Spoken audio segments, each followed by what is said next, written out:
वागर्थाविव सम्पृक्तौ वागर्थप्रतिपत्तये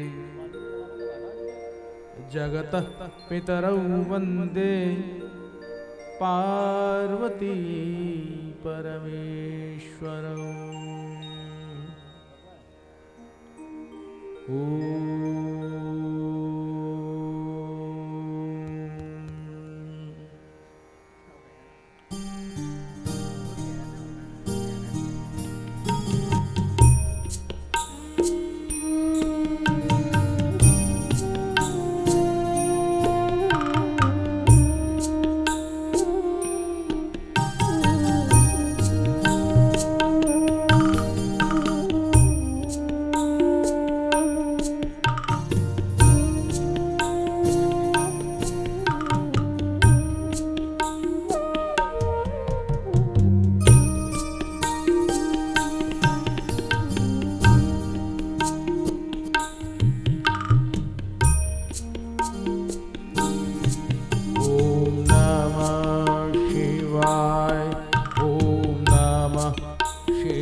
Om Namah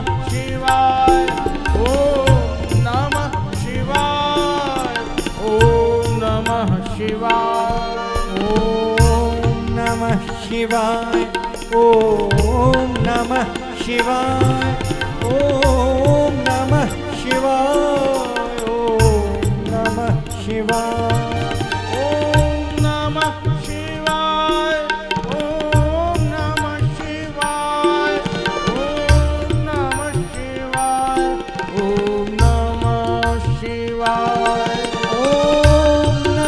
शिवाय ओम नमः शिवाय ओम नमः शिवाय ओम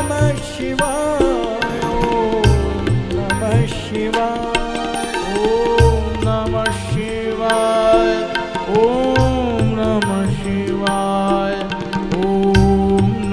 नमः शिवाय ओम नमः शिवाय ओम नमः शिवाय ओम नमः शिवाय ओम नमः शिवाय ओम नमः शिवाय ओम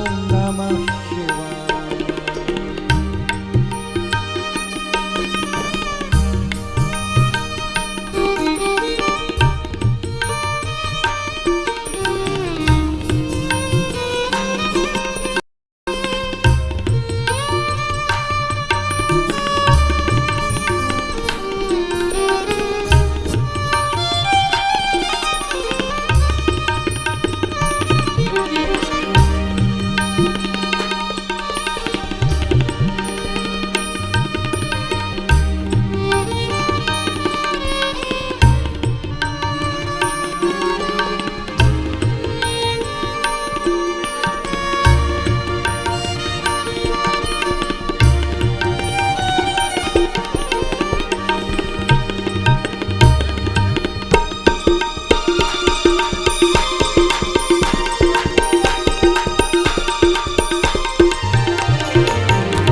शिवाय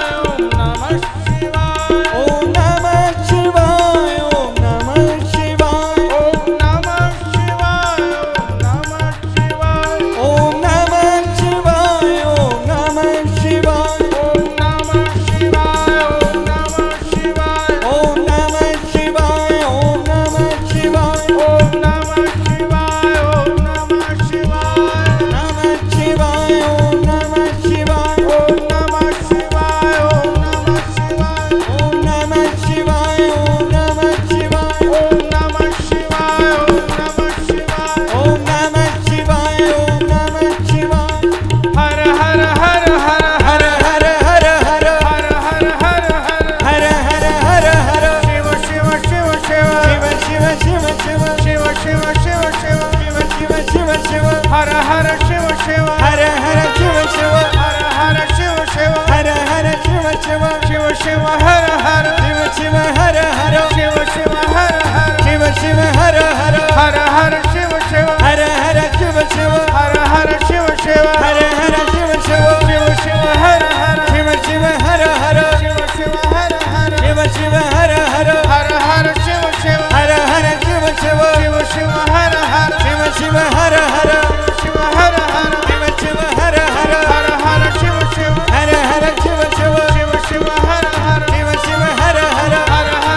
नमः पार्वती पते हर हर महादेव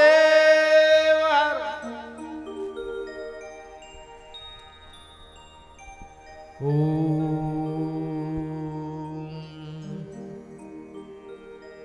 नमः शिवाय। शिवतराय विरूपाक्षाय नमो नमः।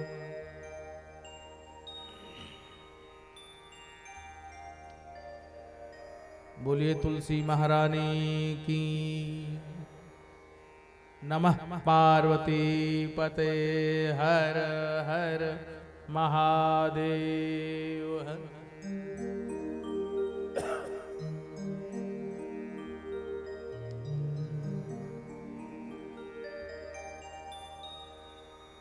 ये भारतवर्ष की गौरवमयी परंपरा के कुछ महत्वपूर्ण तथ्य हैं जिनमें भारतीय समाज जीता है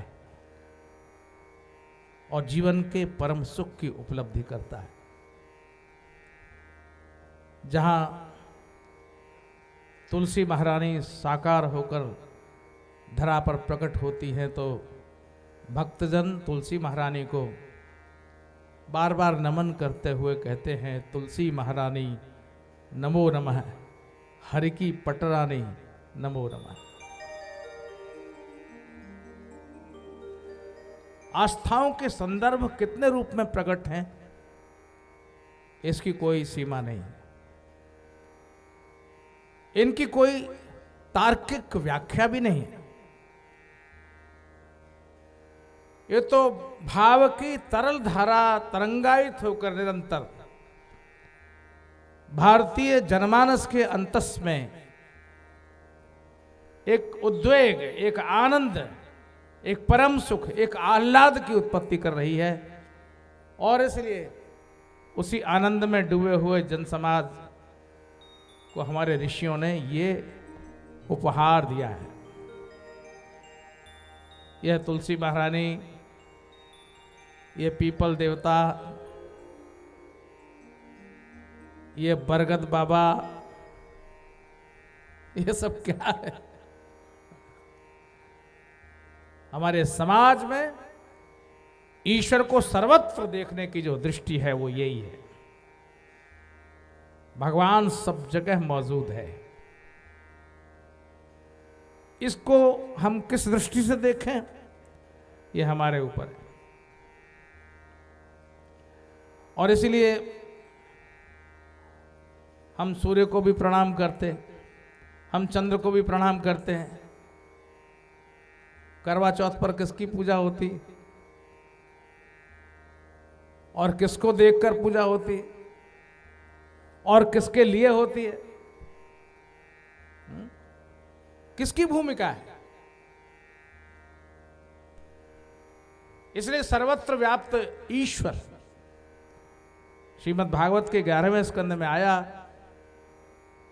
कि भगवान कहां है, तो कहा खम आकाश में है, वायुम हवा में है, अग्निम अग्नि में है, सलिलम पानी में है, महीम च पृथ्वी में है। सब जगह ना मौजूद है। खम वायुम अग्निम सलिलम महीम च, ज्योतिष अंतरिक्ष में है, सत्वान दिशो ध्रुमादीन, अंतरिक्ष के नक्षत्रों में ईश्वर का प्रकाश चमक रहा है। दिशाओं में जिधर दृष्टिपात करें भगवान ही दिखता है। 10 दिशाएं हैं और 10 दिशाओं में एक दिशा तो भगवान शंकर के लिए निश्चित ही कर दी गई। कौन सी? यद्यपि हर ईश्वर की आराधना में यह दिशा निश्चित है, लेकिन भगवान शंकर का तो एक नाम ही दिशा पर ही रखा गया। शिव का नाम है ईशान, जो पूर्व और उत्तर के बीच की दिशा होती है वो ईशान कहलाती, और भगवान शंकर का नाम है ईशान। लीजिए, ज्योतिष सत्वान दिशो द्रुम, वृक्षों में है। सरित नदियों में है, समुद्रांश समुद्र में, समुद्र की विराटता देखकर अनुमान किया जा सकता है कि ईश्वर इससे भी बड़ा होगा। किसी का उपमा तो दी जाती है कि भाई कोई आदमी कितना बड़ा हो, किसी का कितना बड़प्पन है तो उसकी सीमा निर्धारित की जाती है, इतना बड़प्पन है, इतना बड़प्पन है, इतना बड़प्पन है। नहीं, भगवान तो समुद्र से विशाल है। अरे नहीं भाई, भगवान समुद्र से भी विशाल है, उससे भी परे। सरित समुद्रांश हरे शरीरम यत्किंच में तत् प्रणवेद अनन्यः। आज की कथा का प्रारंभ इसी दृष्टि से हो रहा है, यही दृष्टि है, यही दृष्टि है गणेश जी की। हम लोगों के विचार अपने अपने हिसाब से, अपने अपने वातावरण से, अपने अपने संस्कार से, हमने अपने परिवार से क्या संस्कार लिया, हमने अपने साथ के लोगों से क्या संस्कार लिया, हमारी संगति कैसी है, उससे हमारे विचार बनते और बिगड़ते हैं। ये नहीं, ये नहीं, ये नहीं, ये नहीं, ये नहीं, ये। लेकिन एक शाश्वत विचार है जो हमारे वेदों ने हमको दिया, एक शाश्वत विचार है जो पुराणों ने हमको दिया, एक शाश्वत विचार है जो शास्त्रों ने हमको दिया। और इसीलिए हमारे यहाँ प्रमाण मनुष्य नहीं माना जाता। कोई आदमी कहे मैं कहता हूं इसलिए मेरी बात को प्रमाण मानो, तो हमारे विद्वान, हमारे संत, हमारे ऋषि, चिंतक, दार्शनिक इस विचार को बिल्कुल निरस्त कर देंगे। तुम कहते हो इसलिए हम मानने को तैयार नहीं है। तो कहा कैसे मनवाओगे? तो कहा तस्मात् शास्त्रम प्रमाणन्ते कार्याकार्य व्यवस्थितौ। हमारे यहां जो शास्त्र कहते हैं वो प्रमाण है, वेदों ने जो कह दिया वो प्रमाण है। आदमी कह दे, व्यक्ति कह दे, वो प्रमाण नहीं। हमारे यहां शास्त्र प्रमाण है। और इसलिए गणेश जी महाराज ने दुनिया के स्वामी भगवान शंकर की बोलती बंद कर दी। आखिर गणेश जी बेटा किसके हैं? उसी मां के बेटे हैं जिसकी वाणी को सुनकर भगवान शंकर की बोलती बंद हो गई थी। केवल मां ही नहीं है, ये बेटा भी बड़ा जबरदस्त है, ऐसा वैसा नहीं।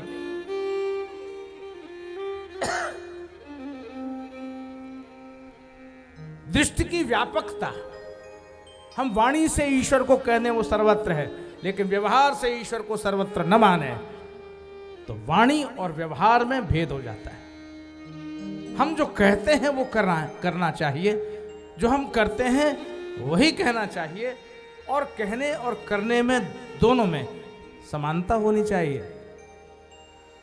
अन्यथा दुविधा उत्पन्न हो जाएगी। भगवान शिव के दो पुत्र,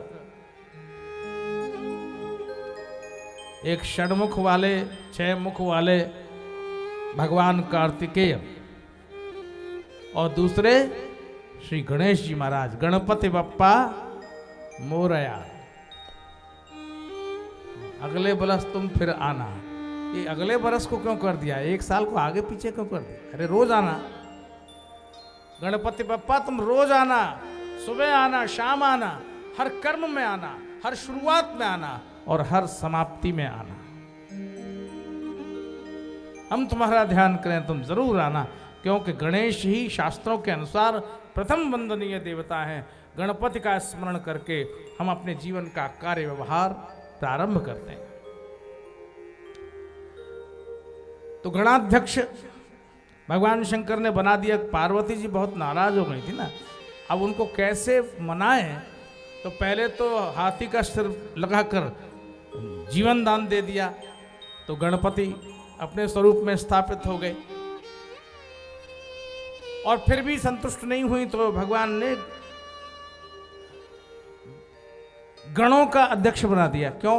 पार्वती जी ने कहा कि आपके जो गण हैं वो मनमानी करते हैं और जो चाहे करते हैं, चाहे जैसे करते हैं, चाहे जहां मनमानी करते हैं, और हमारे लिए भी बड़ा कठिन हो जाता है अपना निर्णय ले पाना। तो शंकर जी ने कहा भगवान अब आप जो बताओ वही हम करेंगे। दुनिया के स्वामी शिव भी जब सरेंडर करते हैं तो हम और आप सरेंडर करें तो कौन सी ऐसी बात है। शंकर जी ने सरेंडर कर दिया। बोले तू जो कहेगी देवी वही होगा, बताओ क्या करूं। पार्वती जी ने कहा मेरे बेटे को अपने गणों का अध्यक्ष बना दो। आपके जितने गण हैं उनके स्वामी मेरे पुत्र होंगे, यही इसलिए गणेश कहलाएंगे, गण के ईश कहलाएंगे, गणपति कहलाएंगे। अब ये इनके नियंत्रण में रहेंगे, मेरा बेटा जो कहेगा सो करना होगा। ठीक है ठीक है ठीक है, क्योंकि वो बड़ा बेटा तो सेनापति बन गया देवताओं का, देवताओं की सेना का सेनापति बन गया बड़ा बेटा कार्तिकेय, और ये छोटा बेटा गणों का अध्यक्ष बन गया।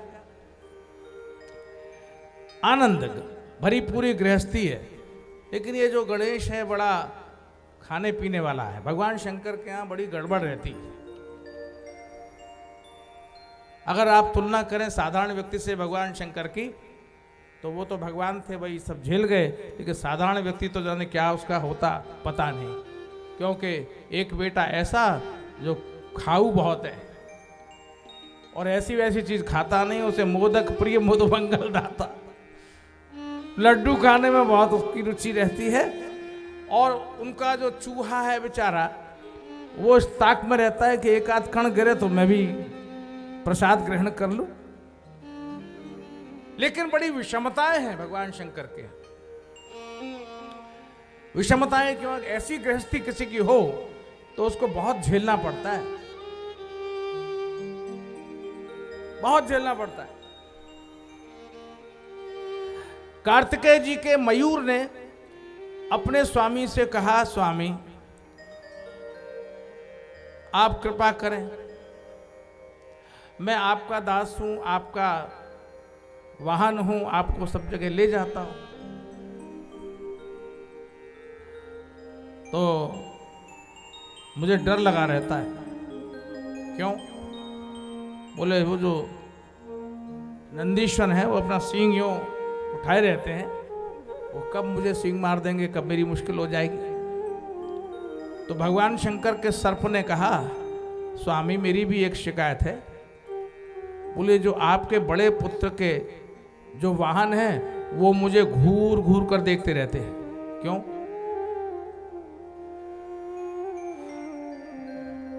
वो घूर घूर के क्यों देखते रहते? कार्तिकेय के वाहन देख के क्यों खुश होते? बोले मोर का जो खान पान है वो नाग ही है, सर्प ही है, वो कब मुझे खा जाएंगे कोई ठिकाना नहीं। अब नंदीश्वर ने सोचा सब अपनी अपनी लगा रहे हैं तो हम भी अपनी कहें। नंदीश्वर ने कहा स्वामी मेरी भी सुन ली जाए। वो जो माता जी का शेर है ना, वो बहुत ताक में रहता है, बड़ी आंखें बड़ी बड़ी करके देखता रहता है, वो कब आक्रमण कर देगा और मेरा भक्षण कर जाएगा। बड़ी समस्या है, सब एक दूसरे से डरे हुए हैं, कौन कहां जाए कोई ठिकाना नहीं। शंकर जी का वाहन डरा हुआ है, गणेश जी का चूहा डरा हुआ है, कार्तिकेय का मयूर डरा हुआ है, सबको भय है। कैसे संभाला जाए? जब व्यक्ति के चारों ओर ऐसी समस्याएं पैदा हो जाएं और उसका समाधान न सूझता हो। किसी ने कहा शंकर जी भांग क्यों खाते हैं? बोले इसीलिए खाते हैं, भांग खा के पड़ जाते हैं, भाड़ में जाओ, मुझसे कुछ नहीं हो सकता है। अब ये जो मरे जिए लड़े कटे, अब मैं किस किस को देखूं? तो भांग खाई, धतूरा खाया और आनंद।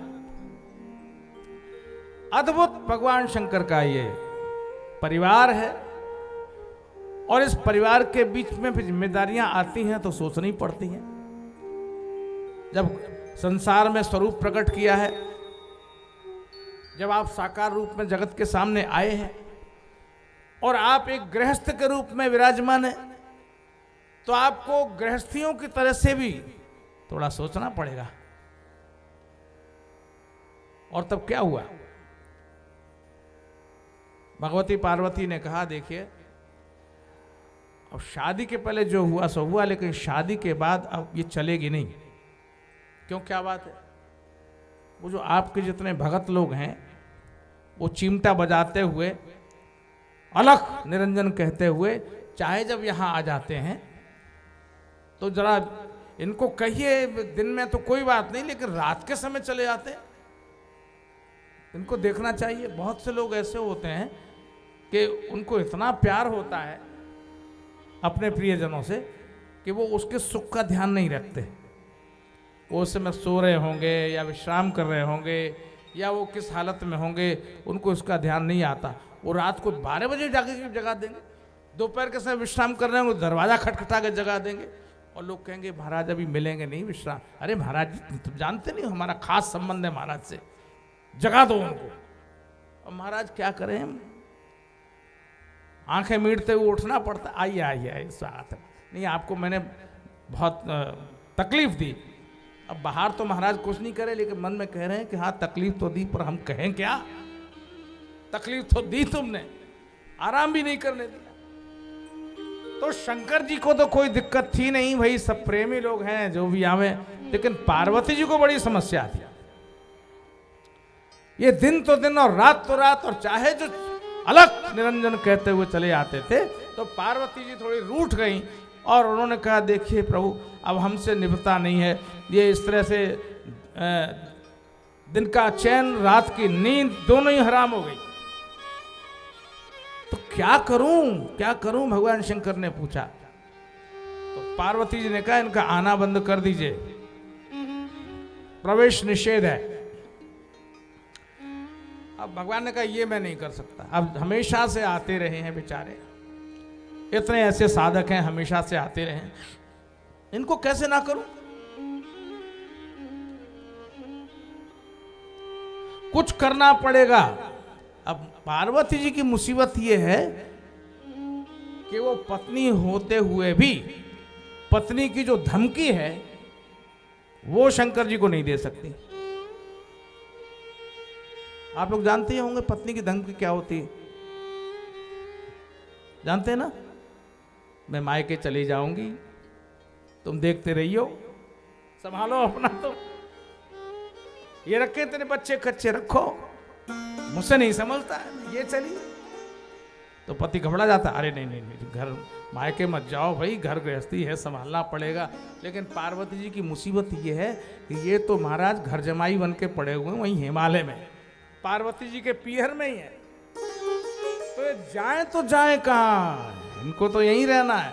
इसको चाहे पियर कह लो, इसको चाहे ससुराल कह लो, पियर ससुराल एक ही जगह है, वो कुछ कह नहीं सकती।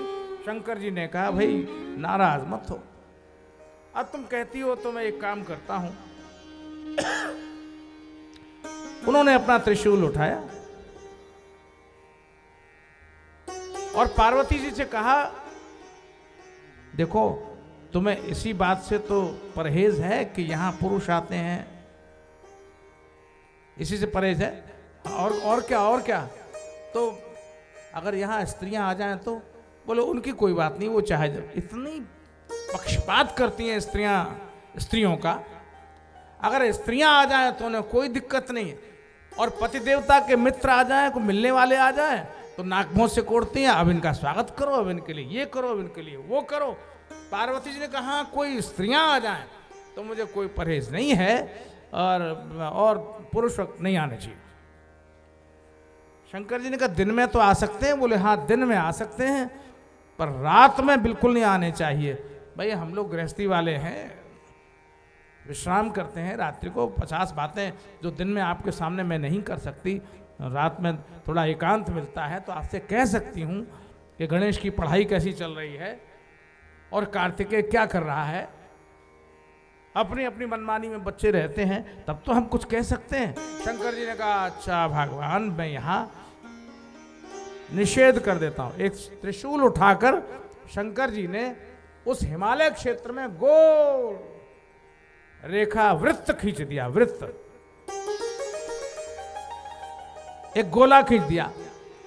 और शंकर जी ने कहा, आज के बाद जो भी पुरुष, स्त्रियां आएंगी तो कोई बात नहीं है, लेकिन जो भी पुरुष इस रेखा को पार करेगा वो स्त्री हो जाएगा। तो वो गोल घेरा बन गया। और इसकी कथा भी पुराणों में मिलती है। वो मनु जी का जो बेटा था, जो शुरुआत में तो बेटी हुई थी और गुरुदेव वशिष्ठ ने शंकर जी की आराधना करके बेटा बना दिया था। और जब वो जवान हुआ, युवा हुआ और जब हिमालय के क्षेत्र में गया तो उसी रेखा को पार किया तो वो स्त्री बन गया। उसका नाम था इला।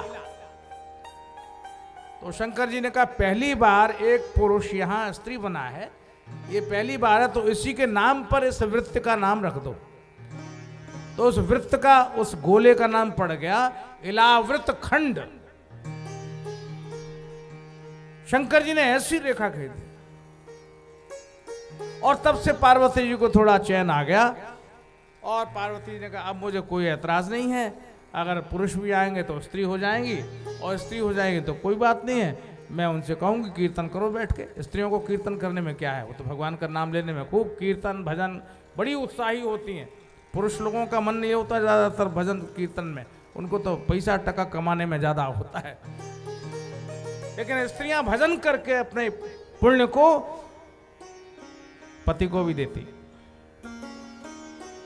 उनका पुण्य पति को लगता है और उनके पुण्य से पति के जीवन के सुख मिल जाया करते हैं। तो ऐसे भगवान शंकर की गृहस्थी है। गणेश और कार्तिकेय अब कुछ बड़े हुए हैं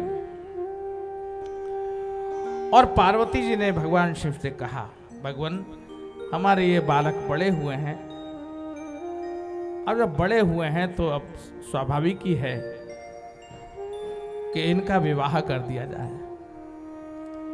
विवाह योग्य, दोनों बालक विवाह के योग्य हो गए।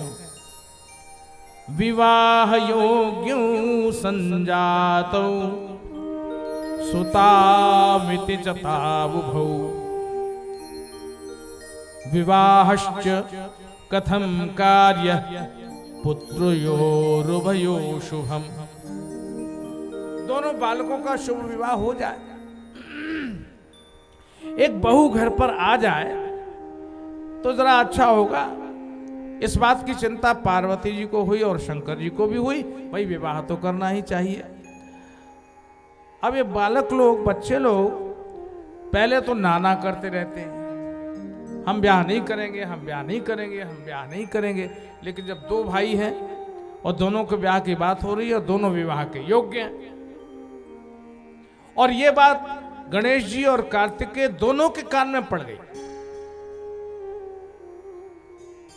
तब गणेश जी ने कहा, मैं पहले ब्याह करूंगा, जल्दी करो। कार्तिकेय जी बोले, वाह मैं पहले करूंगा, मैं बड़ा हूं तुम छोटे हो, पहले मेरा ब्याह होना चाहिए। नहीं नहीं पहले मैं करूंगा, नहीं पहले मैं करूंगा। विवाह करने के लिए विवाद हो गया। गणेश जी और कार्तिकेय, कार्तिकेय जो छहों शास्त्र के आचार्य हैं, युद्ध शास्त्र में निष्णात हैं, परम शक्तिमान हैं, और गणेश जी जो शुभ के प्रदाता हैं, जिनका स्मरण करके मंगल होता है, दोनों ही योग्य हैं। जब बेटा के संबंध में कोई पिता बात करता है तो कहता है कि बहुत ही योग्य है, पढ़ा लिखा है, विद्वान है, ये पास है। तो इन दोनों के लिए ये कहने में तो कोई हिसाब था ही नहीं। सबको मालूम था कि कार्तिकेय जी इतने बड़े शक्तिशाली हैं, जन्म ही इसलिए हुआ है। विवाद हुआ। भगवान शंकर ने कहा, देखो भाई वो सब तुम लोगों की बात ठीक है, लेकिन हमने एक निर्धारित किया है नियम, और इस नियम के अंतर्गत जो व्यक्ति पहले इस पृथ्वी की परिक्रमा कर लेगा, तुम में से जो भी, उसी का विवाह मैं पहले ही कर दूंगा, ये शर्त लगा दी। अब तो दोनों सोच लगे भाई पूरी पृथ्वी की परिक्रमा करनी पड़ेगी, तो ये तो विवाह का टल गया मामला। अब बड़ा लंबा चौड़ा हिसाब किताब है। तो गणेश जी जब तक सोचे कार्तिकेय जी तत्काल मयूर पर सवार हुए और चल दिए परिक्रमा करने के लिए। अब ये दोनों चरित्र हमारे समाज के ही चरित्र हैं। प्रकारांतर से कथाएं हमारे समाज का ही दर्पण दिखाती है। समाज में दो तरह के लोग हैं, एक वो हैं जो किसी भी काम को करने के लिए हड़बड़ी कर देते हैं, चलो चलो, और दूसरे ऐसे हैं जो सोचते हैं, समझते हैं क्या करना चाहिए, भाई ये काम करना है, थोड़ा ध्यान देते हैं, बुद्धि से निर्णय करते हैं और तब वो निश्चय करके उस काम को करते हैं। तो कभी कभी हड़बड़ी में किया गया काम पूरा नहीं होता, बिगड़ जाता है, और सोच समझ कर किया गया काम वो पूरा हो जाता है। तो यही दो चरित्र हैं।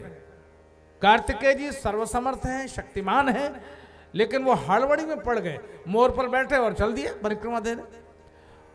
और गणेश जी ने जरा अपनी काया को देखा, स्थूल काया है, वाहन बेचारा चूहा कितना चलेगा। गणेश जी ने कहा मैं तो ज्यादा से ज्यादा 1 कोस ही मुश्किल से चलूंगा, आधा मुझे चलना पड़ेगा, आधा इस चूहे को चलना पड़ेगा, मैं कैसे करूंगा। गणेश जी सोचते रह गए, कार्तिकेय जी परिक्रमा निकल पड़े। ये बड़ी दुविधा आ गई, कौन करे, क्या करे, कैसे करे। कार्तिकेय जी तो लंबी यात्रा पर निकल गए और गणेश जी ने एक पल में निश्चय किया, विचार किया, सोचा और समझा और भगवान शंकर और पार्वती को प्रणाम किया। प्रभु आप विराजमान हो जाइए, माता जी आप विराजमान हो जाइए। बैठ गए, भाई पता नहीं बेटा क्या चाहता है। कार्तिकेय तो निकल गया और गणेश तुम अभी गए नहीं? बोले हाँ अभी अभी अभी चलता हूं। भगवान शंकर सोच रहे थे कैसे चलेंगे, कैसे जाएंगे, इतनी बड़ी पृथ्वी की परिक्रमा है। फिर भी बैठ गए। शंकर और पार्वती विराजमान हो गए और गणेश जी ने विधिवत भगवान शंकर का और पार्वती का पूजन किया। वेदों का वाक्य क्या है? मातृदेवो भव, पितृदेवो भव। माता ही देवता है, पिता ही देवता है, माता पिता ही ईश्वर है और ईश्वर में सारा ब्रह्मांड समाया हुआ है।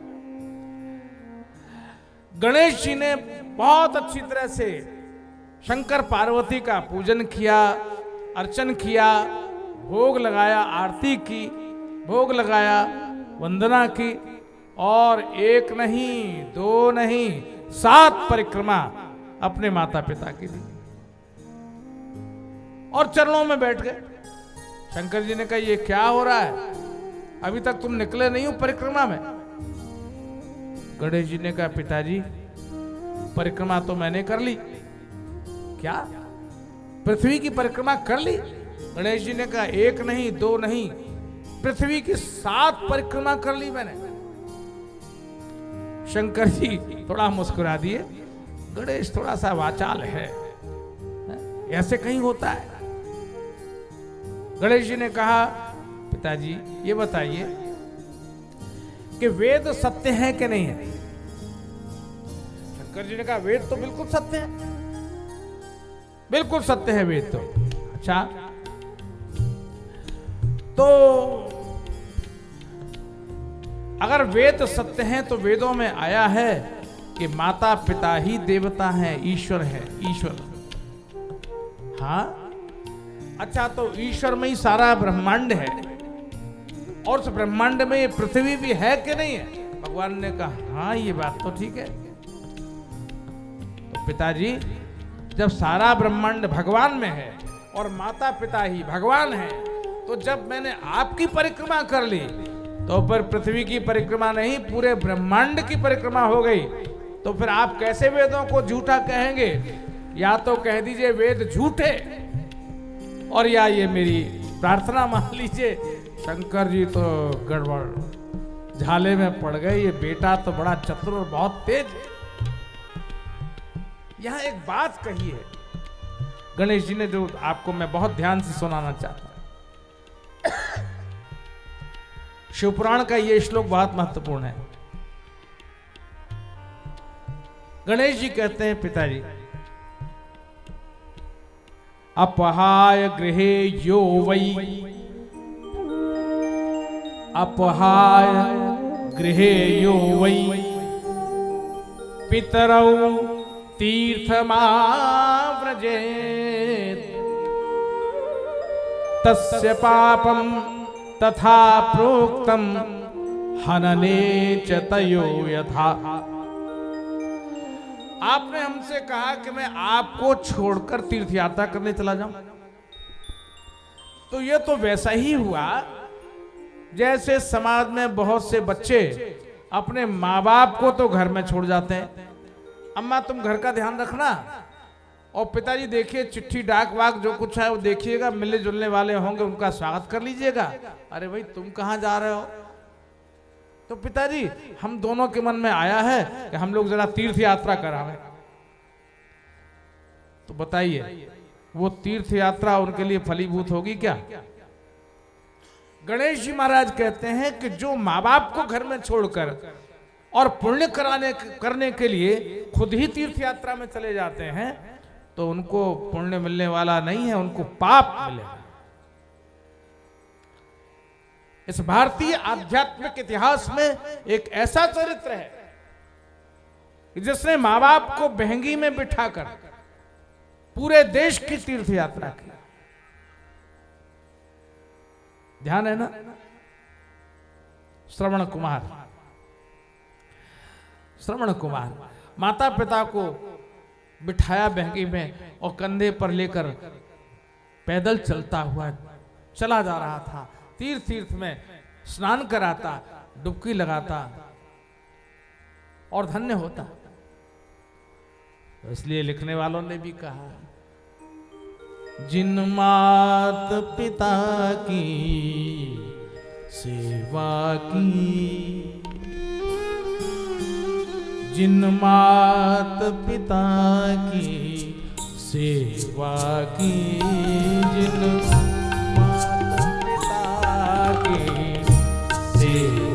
की, जिन मात पिता की सेवा की, जिन मात पिता की सेवा की, तिन तीरथ स्नान कियो न कियो, तिन तीरथ स्नान कियो न कियो, जिन मात पिता की सेवा की।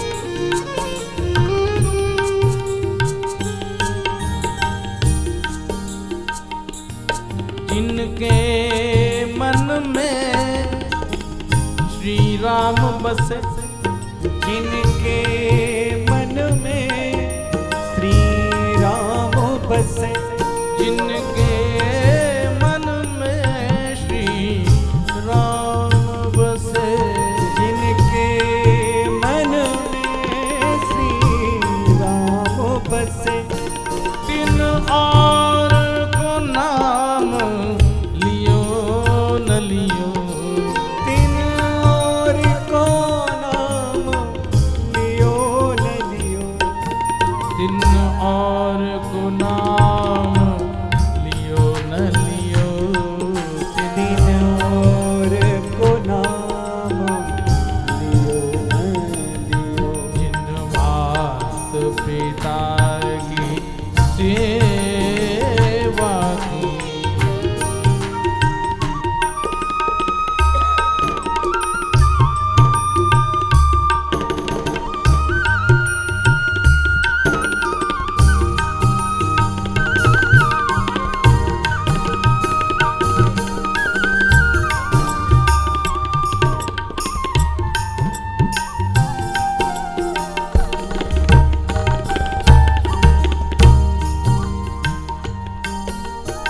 अच्छा लिखा है,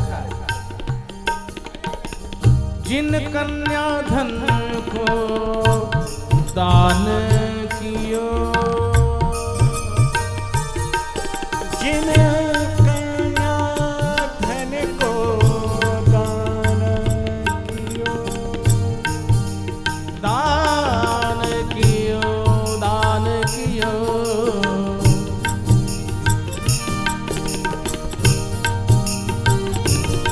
जिन कन्या धन को दान कियो, जिन कन्या धन को दान कियो,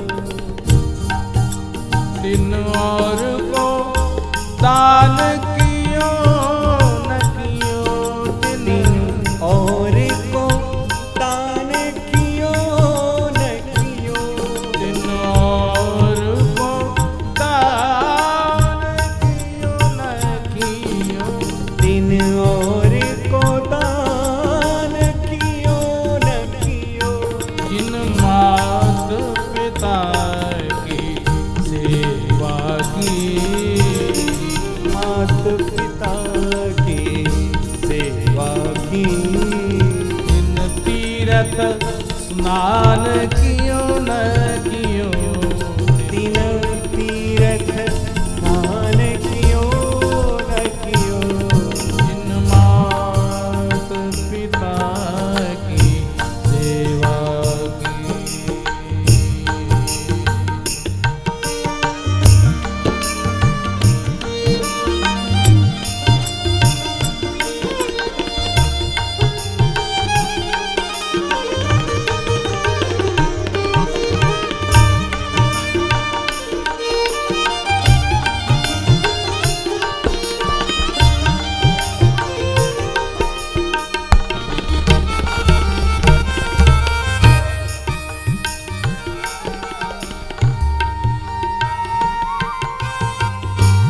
पुत्र के लिए सबसे बड़ा तीर्थ क्या है?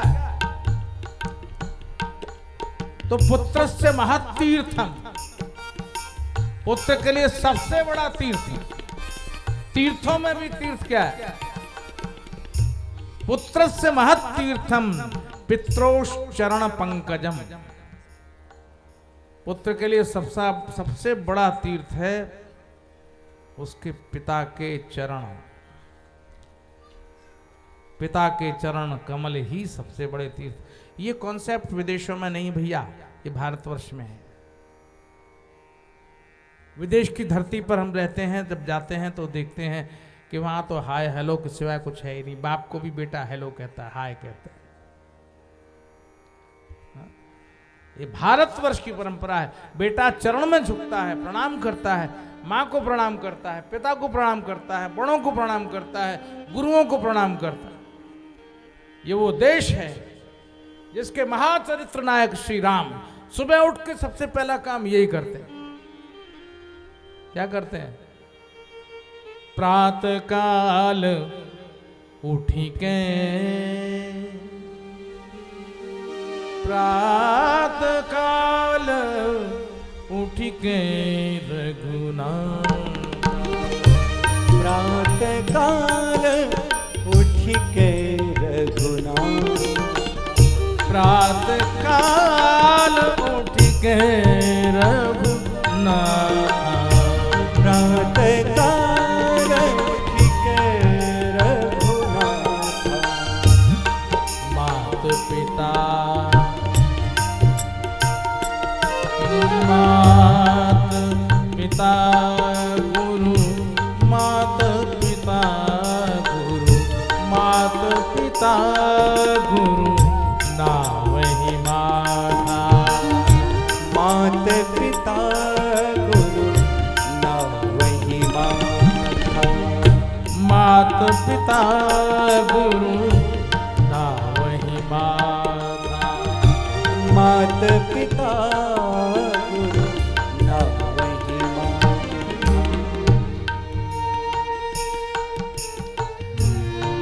भाई सबसे निकटतम तीर्थ कौन सा है घर में?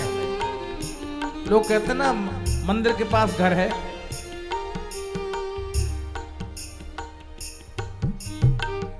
वृंदावन में बिहारी जी के मंदिर के पास जिनका घर है, वो बाहर से आने वालों को कहते हैं हमारा घर बिल्कुल पास में ही है, बस वहां घंटी बजी और ये भागे और झट से दर्शन किए और लौट के आ गए।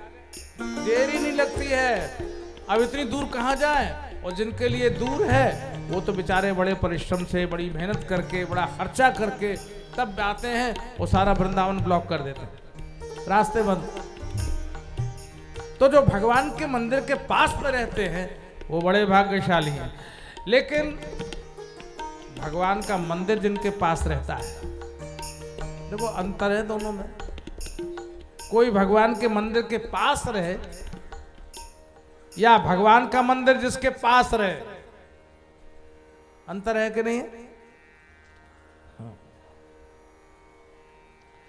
तो कहा तीर्थ यात्रा को जाएं तो बहुत लंबा अंतराल चाहिए, समय चाहिए, झंझट चाहिए, दूर जाना पड़ेगा। तो क्या करें?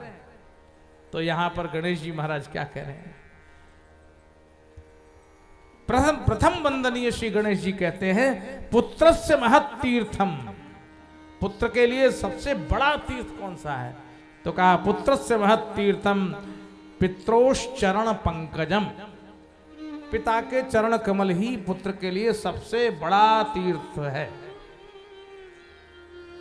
और अन्य तीर्थम तो दूरे, वही जो दूसरे तीर्थ हैं वो तो दूर हैं, बहुत दूर हैं। तो कहा गत्वा संप्राप्यते पुनः, वो तो दूर तीर्थ होने पर, जाने पर ही प्राप्त हो सकते हैं, और ये तीर्थ तो घर में ही मौजूद हैं। चरण में प्रणाम कर लो तो सारे तीर्थों में तीर्थ जल सेवन का फल प्राप्त हो जाता है। ये माता पिता के गौरव गान को यहाँ पर श्री गणेश जी महाराज ने इतना उठाया। भगवान शंकर के सामने खड़े होकर कहते हैं पिताजी भवदीयम। अभी गणेश जी इस बात को कहना चाहते हैं, वेदों में अगर सत्य है तो आप इस सत्य बात को मानिए और जल्दी ही ये निर्णय कर दीजिए कि मैंने सारे पृथ्वी की परिक्रमा दे ली। भवदीयम त्वदिदं रूपम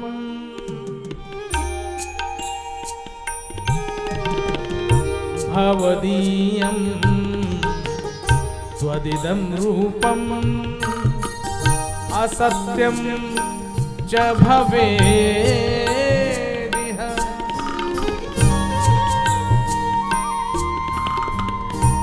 तदा वेदोऽप्यसत्यो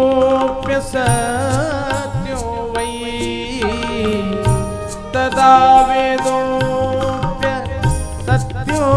वै भवेदिति न संशयः।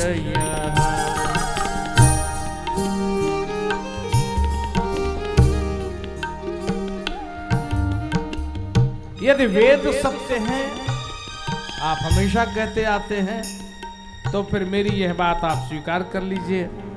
और अगर वेद सत्य नहीं है तो आज के बाद वेदों की आज्ञा जो भी कही गई है उसको बंद हो जाना चाहिए। फिर कौन माने वेदों को? भगवान ने कहा नहीं नहीं नहीं नहीं, तो तुम ठीक कहते हो। कभी कभी पिता को भी बेटे की बात माननी पड़ती है, और बेटा कहीं पिता से ज़्यादा बुद्धिमान हो जाए तो पिता को पुत्र की बात माननी पड़ती है। हाँ, कुछ लोग मान लेते हैं, कुछ लोग नहीं मानते। कुछ लोग मान लेते हैं, कुछ ऐसे पिता होते हैं जो बेटे की बात मान लेते हैं, कुछ ऐसे पिता होते हैं जो बेटे की बात मानने को तैयार नहीं होते। बेटा खड़ा हुआ है और कह रहा है पिताजी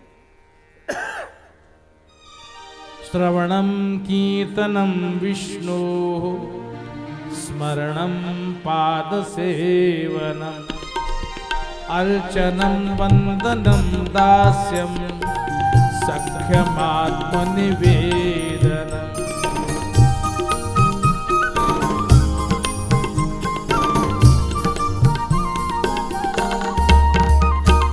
इति पुंसार्पिता विष्णु भक्तिश्चेन्नवलक्षणा।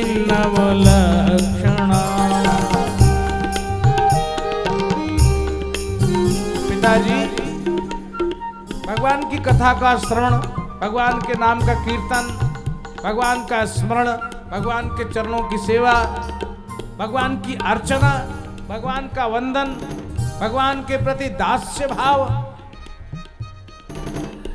ये 9 भक्ति हैं पिताजी। एक तो आप स्वीकार कर लीजिए। आपको ध्यान आ गया ये कौन बेटा है जो अपने बाप को कह रहा है? आया ध्यान? ये प्रहलाद है। ये प्रहलाद है, अपने पिताजी को कह रहा है कि आप मान जाइए मेरी बात, आप भक्ति कीजिए, 9 में से एक भक्ति कर लीजिए और कुछ नहीं, मुझे बुला लिया कीजिए, मैं ही आपको कथा सुना दिया करूंगा और भगवान के नाम का संकीर्तन करा दिया करूंगा। लेकिन हिरण्यकश्यप की कोप दृष्टि अपने ही बालक पर पड़ी। पिता ने मानने से इनकार कर दिया।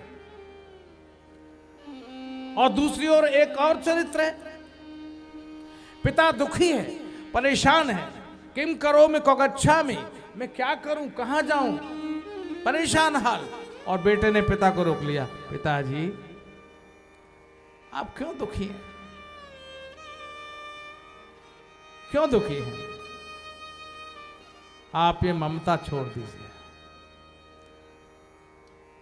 आप ये ममता छोड़ दीजिए। आपकी ममता पुत्र के प्रति है, इसलिए आप दुखी हैं। तो क्या करूं बेटा? बोले आपने अपने उस पुत्र के प्रति ममता ज्यादा कर ली है जो बिगड़ गया है, किसी काम का बिगड़ा हुआ बेटा, और उसके प्रति ममता में आप मरे जा रहे हैं, मरे जा रहे हैं। ममता विमुच सेवा कथा रसमहो नितराम पिबत्वम। कौन बेटा है ये आत्मदेव का बेटा है। आत्मदेव माने ब्राह्मण ऐसे जो बड़े भारी विद्वान, और उनका यह बेटा गोकर्ण और धुंधकारी नाम का वो बेटा जो बिगड़ा हुआ था, जिससे बहुत दुखी थे। तो क्या करूं, कहां जाऊं? तो गोकर्ण ने समझाया, पिताजी सेवस्व साधु पुरुषान जहि काम तृष्णाम। आप साधु पुरुषों की सेवा कीजिए, काम तृष्णा को काट दीजिए, छोड़ दीजिए, और आप सेवा कथा रसमहो नितराम पिबत्वम। आप संतों की सेवा, भगवान की सेवा, कथा रस का पान कीजिए, आपका कल्याण। बेटे ने कहा, तो बेटे ने जैसे ही कहा, आत्मदेव ने बेटे की बात मान ली और सीधे आत्मदेव वन की ओर चले गए। भागवत के 10वें स्कंद का पाठ करते हुए शरीर छोड़ दिया। दोनों उदाहरण है कि नहीं? प्रहलाद जैसा बेटा हिरण्यकश्यप को बता रहा है, हिरण्यकश्यप मानने को तैयार नहीं, और गोकर्ण जैसा बेटा अपने पिता को समझा रहा है। पिता ने तत्काल बेटे की बात मान ली। अरे बेटा है तो क्या हुआ, अच्छी बात कह रहा है, अकल आ गई, और सीधे चले गए, वन में चले गए और भगवान को स्मरण करते हुए शरीर छोड़ दिया। इसलिए गणेश जी ने भगवान की परिक्रमा की 7, और भगवान शंकर को अच्छी तरह से यह बात पुष्ट हो गई कि बात बेटा ठीक कह रहा है। तो बताइए, ये शारीरिक शक्ति काम आती है या बौद्धिक शक्ति काम आती? बुद्धि और बल, ये दोनों ही अपनी जगह पर श्रेष्ठ हैं। कोई व्यक्ति केवल शरीर से काम करते हैं लेकिन अकल से काम नहीं करते। अकल उनकी जो है घास चरने चली जाती है, लोग कहते हैं। बहुत पहले हमने किस्सा पढ़ा था कि शेख चिल्ली को काजी साहब ने अपने नौकरी पर रख लिया और उससे कहा, बेटा तुम सब काम कर दिया करना। बोले बिल्कुल एडवांस में करूंगा मैं। तो सारी बातें बतानी, ये करना, ये करना, ये कर, उसने सारी डायरी में नोट कर ली। बहुत से लोग कथाओं में भी आते हैं, सारी डायरी में बातें नोट कर लेते हैं। उसके बाद डायरी कहीं गुम हो गई तो वो गायब हो गई, फिर वो ध्यान में नहीं आती क्या नोट किया था। हे भगवान, क्या कहा गया था, बड़ी अच्छी बात थी। अरे तो तुम्हें ध्यान है? बोले ध्यान नहीं, वो तो लिखने में ध्यान चला गया, हमारा ध्यान ही नहीं रहा क्या कहा। उसने सब नोट कर ली। उसमें एक बिंदु था जिसमें काजी साहब ने कहा था, देखो भाई घर जलाने के लकड़ी ले आया करना, और रोजाना काम था।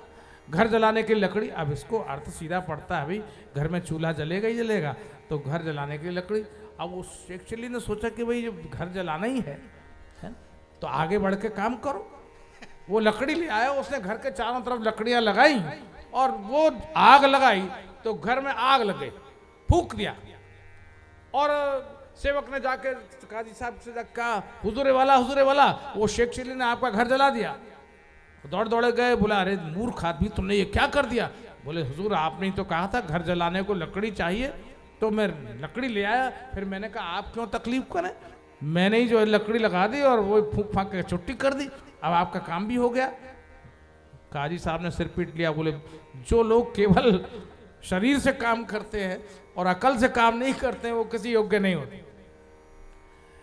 तो बुद्धि और शारीरिक कर्म की शक्ति दोनों में अंतर है। गणेश जी ने बुद्धि से सोचा और कार्तिकेय जी ने जल्दी से निर्णय लेकर परिक्रमा करनी शुरू की। शंकर जी ने सोचा भाई बेटा तो यही जीत गया, और अपने तर्क से अपनी बुद्धि से इसने ये बात रख दी, तो घोषणा कर दी भाई अब तो गणेश की शादी हो गई जल्दी से। तो शंकर जी ने गणेश की शादी एक नहीं 2 शादियां कर दी, एक बुद्धि और एक सिद्धि। ये दोनों बहनें थी, दोनों को ही गणेश जी के साथ बाकायदा पाणी ग्रहण करा के फेरे डलवा के शादी ब्याह संपन्न हो गया। बोलो गणेश जी महाराज की। तो आप तो जानते हैं नारद जी बड़े खटपटिया हैं। नारद जी को यही रहता है, क्योंकि ये जिसके अपने लिए कोई बात नहीं बनती हो तो दूसरे के घरों में वो खटपट कराता रहता है, आग लगाता रहता है। और नारद जी हर चीज में बस यही सोचते रहते हैं, संसार के लोगों से क्या है, उनको तो मैं भजन में लगा देता हूँ, लेकिन भगवान के घर में थोड़ी खटपट हो तो बड़ा आनंद आता है। तो शंकर जी वो कभी शंकर जी कहते हैं, नारद जी के आने पर समझ जाते हैं कि कुछ गड़बड़ कराते हैं।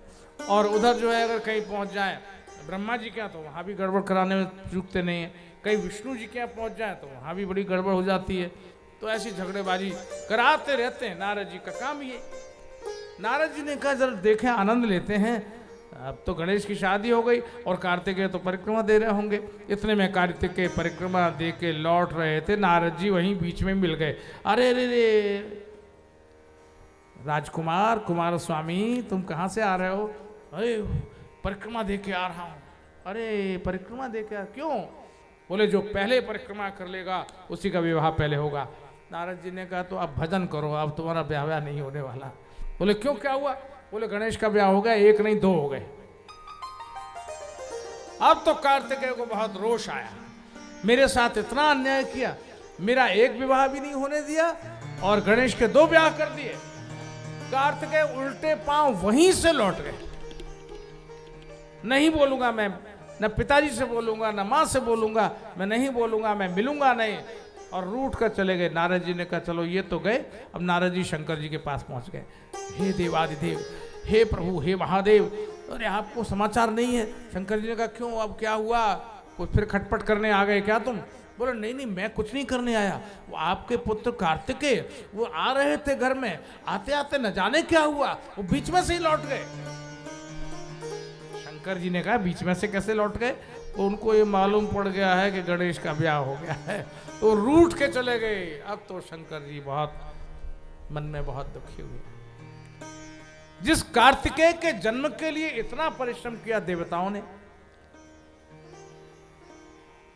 तारक असुर को मारने के लिए कितनी कितनी समस्याओं से जूझना पड़ा कि पार्वती जी और शिव का विवाह हो जाए, शंकर जी की समाधि टूट जाए, शिव जी को मनाया गया, पार्वती से प्रार्थना की गई, बड़ी मुश्किल से विवाह हुआ और वो तारक असुर को मारने के लिए कार्तिकेय का जन्म हुआ। लेकिन अब वही कार्तिकेय आज रूठ गए, पार्वती जी को साथ लिया, भगवान शंकर मनाने गए अपने पुत्र कार्तिकेय को।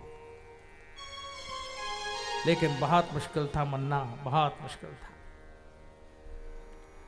ढूंढते ही रह गए और कार्तिकेय ऐसे छिप गए कि भगवान शंकर और पार्वती को न तब मिले, न अब मिले और न आगे मिलेंगे। ये कुमार स्वामी वहीं पर बैठे हुए हैं। आप लोगों ने, बहुत से लोगों ने वहाँ की यात्रा की होगी। उस स्थान का नाम है मल्लिकार्जुन, जहाँ भगवान ज्योतिर्लिंग के रूप में प्रकट हैं। ऐसे भगवान शिव वहाँ गए और पार्वती के साथ अपने लाडले को मनाने की कोशिश की, लेकिन वो नहीं लौटे तो नहीं लौटे। कहते हैं आज भी हर पूर्णिमा के दिन जाते हैं, मनाते हैं, खोजते हैं, लेकिन कार्तिकेय लौटने को तैयार ही नहीं होते। क्रौंच पर्वत पर विराजमान भगवान कार्तिकेय। कितने लोग आज कुमारस्वामी के दर्शन करने के लिए दक्षिण भारत में काला कपड़ा पहनकर चले जाते हैं और वहाँ पहुँचते हैं, दर्शन करते हैं, धन्य होते हैं। ऐसे भगवान कार्तिकेय कुमार ही रह गए और वहीं विराजमान हो गए, शिव जी के मनाने पर भी नहीं लौटे। ऐसे भगवान कुमार स्वामी को हम प्रणाम करें। बोलो भगवान शंकर की जय, शंकर भगवान की जय। नमः पार्वती पते हर हर महादेव। ओम शिव शिव शिव ओंकार, शिव ओंकार, शिव शिव शिव ओंकार, शिव ओंकार, ओंकार शिव तव शरणम। ओम शिव शिव ओंकार, शिव ओंकार, ओंकार शिव तव शरणम।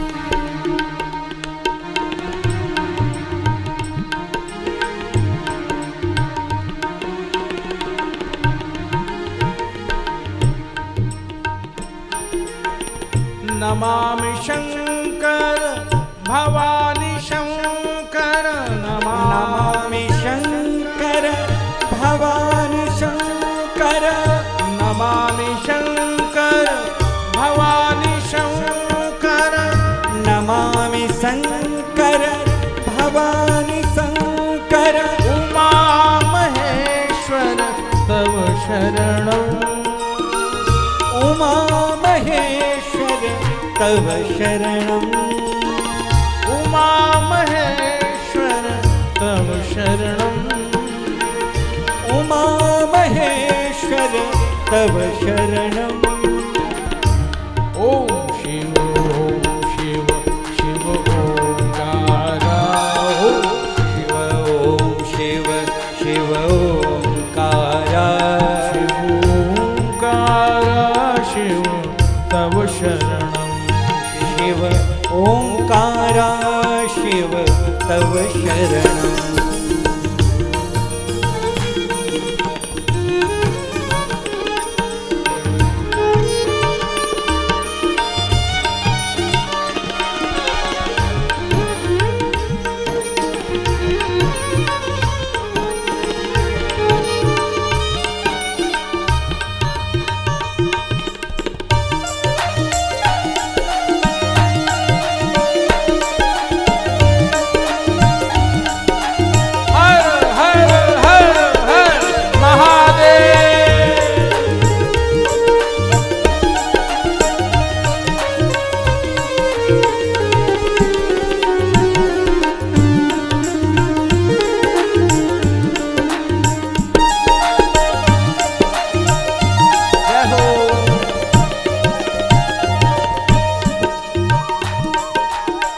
हे वृषभाध्वज, हे धर्माध्वज, हे वृषभाध्वज, हे धर्मध्वज, हे वृषभाध्वज, हे धर्माध्वज, हे वृषभध्वज, हे धर्मध्वज, साम्ब सदा शिव तव शरणं साम्ब सदा शिव तव शरणं साम्ब सदा शिव तव शरणं साम्ब सदा शिव तव शरणं ओम शिव शिव ओंकारा ओम शिव शिव ओंकारा ओंकारा शिव तव शरणं शिव ओंकारा शिव तव शरणं हर हर हर हर महादेव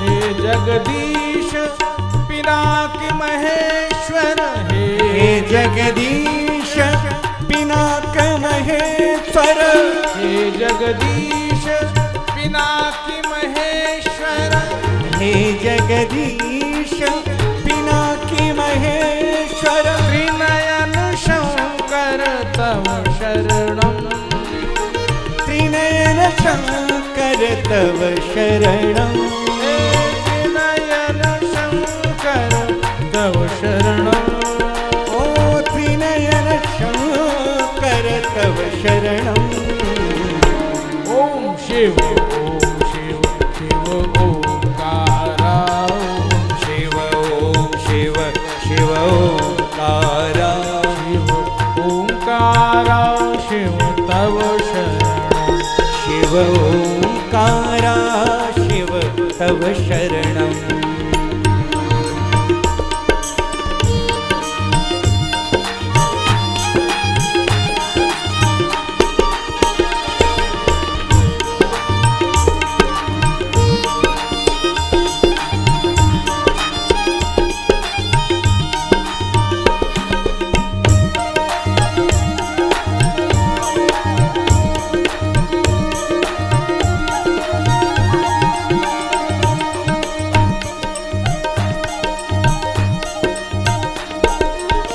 हे शशि शेखर शंभु शिवा प्रिय हे शशि शेखर शंभु शिवा प्रिय हे शशि शेखर शंभु शिवा प्रिय हे शशि शेखर शंभु शिवा प्रिय शिव गंगाधर तव शरणं शिव गंगाधर तव शरणं शिव गंगाधर तव शरणं शिव गंगाधर तव शरणं ओम शिव शिव ओंकारा ओंकारा शिव तव शरणं शिव शिव ओंकारा शिव ओंकारा ओंकारा शिव तव शरणं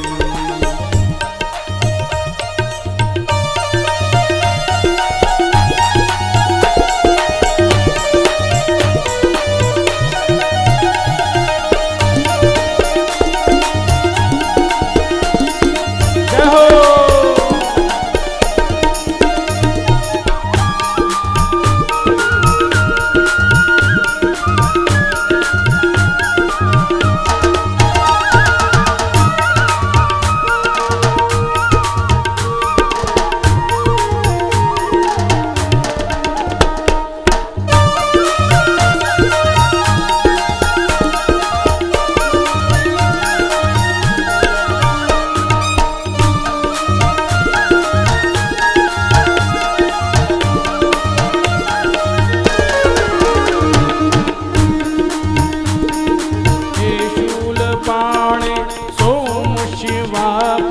हे शूलपाणि शंभु शिवा प्रिय हे शूलपाणि सोम शिवा प्रिय हे शूलपाणि सोम शिवा प्रिय शिव शिव शिव इति तव शरणं शिव शिव शिव इति तव शरणं शिव शिव शिव इति तव शरणं शिव शिव शिव इति तव शरणं ओम शिव शिव ओंकारा शिव तव शरणं ओम शिव शिव ओंकारा शिव ओंकारा ओंकारा शिव तव शरणं हर हर हर हर हर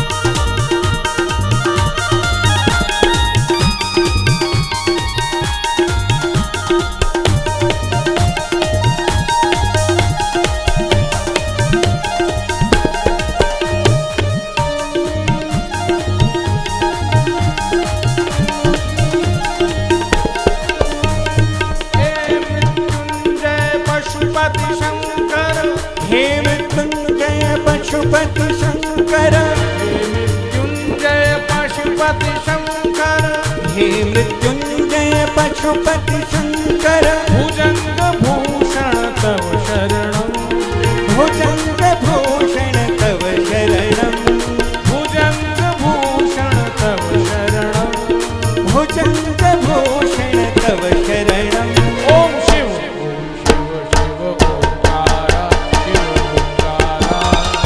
ओंकारा शिव तव शरणं ओम शिव शिव ओंकारा शिव ओंकारा ओंकारा शिव तव शरणं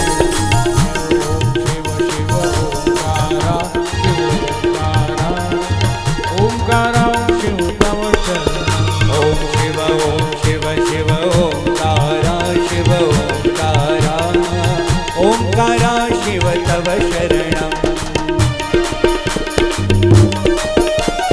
हर हर हर हर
पति हर शरणं पार्वती पति हरि शरणं पार्वती पति हर शरणं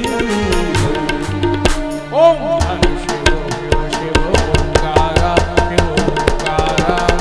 ओंकारा शिव तव शरणं ओम शिव ओंकारा शिव ओंकारा ओंकारा शिव तव शरणं ओम शिव ओंकारा शिव तव शरणं ओम शिव ओंकारा शिव ओंकारा ओंकारा शिव तव शरणं ओम शिव ओंकारा शिव तव शरणं ओम शिव ओंकारा शिव ओंकारा ओंकारा शिव तव शरणं ओंकारा शिव तव शरणं ओंकारा शिव तव शरणं ओंकारा शिव तव शरणं ओंकारा शिव तव शरणं नमः पार्वती पते हर हर महादेव हर। इस तरह विश्व वंदनीय प्रथम ईश भगवान शिव गणेश के पूजन से और उनकी बुद्धि से बहुत अधिक प्रसन्न हो गए और गणेश का विवाह संपन्न करा दिया।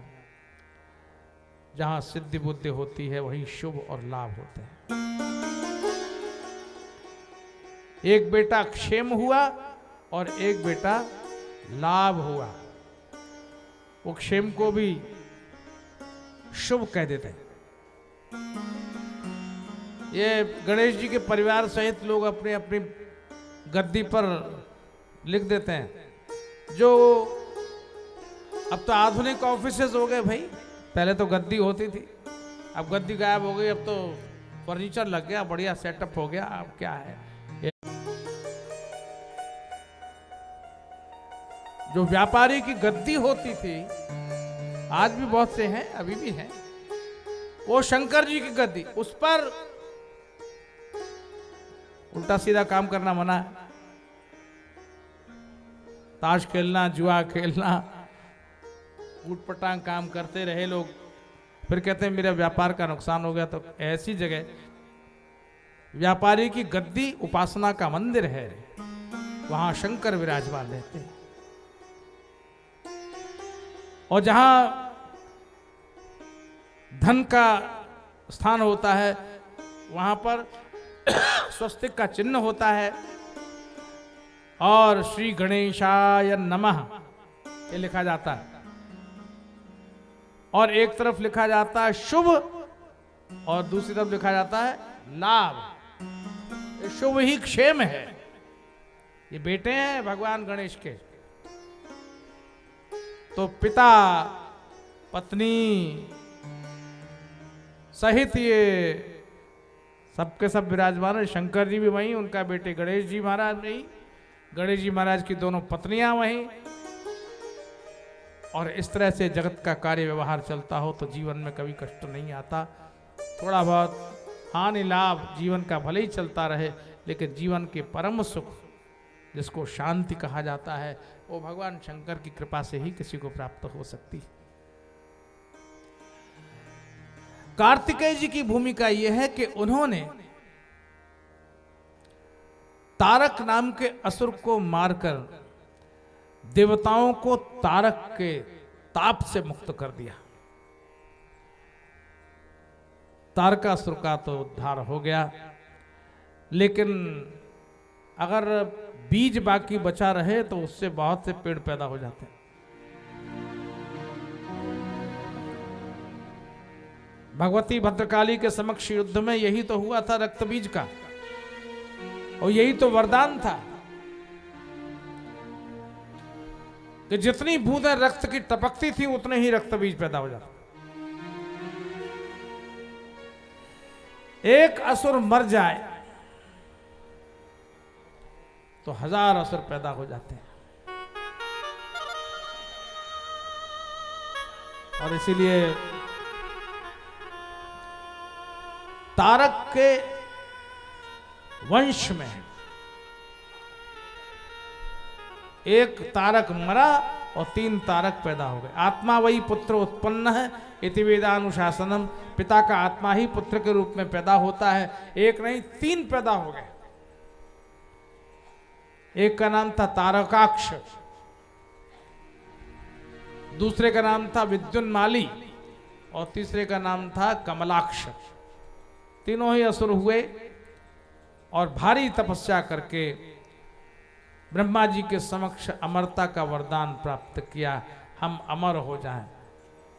ये तो हो नहीं सकता, जो पैदा हुआ है मरेगा जरूर। ब्रह्मा ने कहा मैं भी संसार में जितना मेरा समय होता है तब तक ही काम करता हूँ, बाकी जब रिटायरमेंट हो जाता है तो मैं भी रिटायर्ड हो जाता हूँ।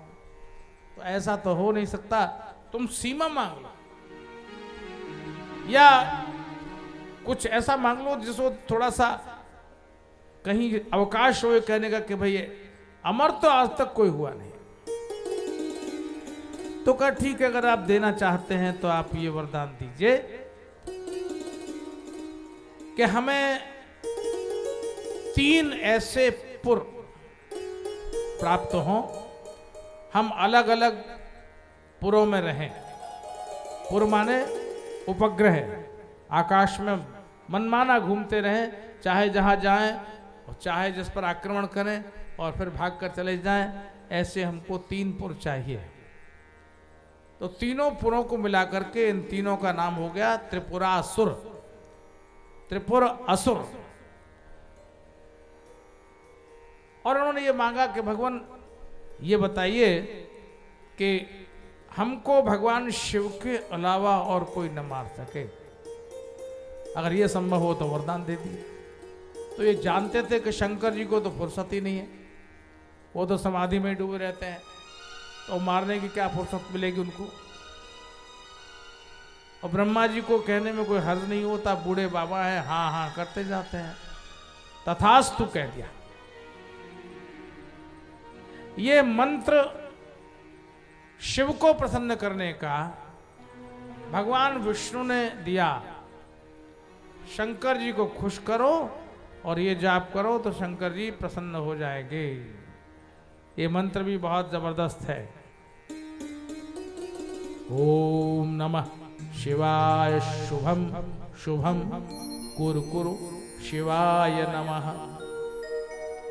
एक मंत्र है। ओम नमः शिवाय शुभम शुभम कुरु कुरु शिवाय नमः।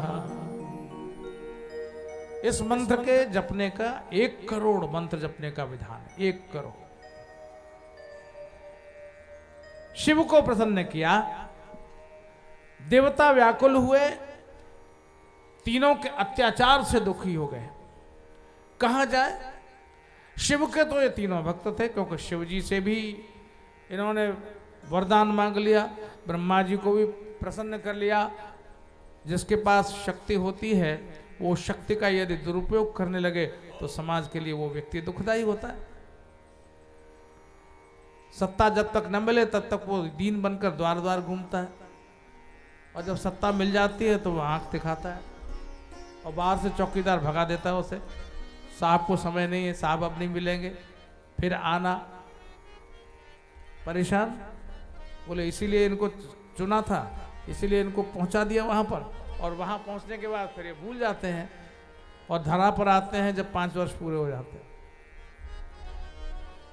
ये तीनों ही सतोगुण, रजोगुण और तमोगुणी वृत्तियां हैं जो व्यक्ति को अभिमान के कारण बहुत अधिक दुर्धर्ष बना देती।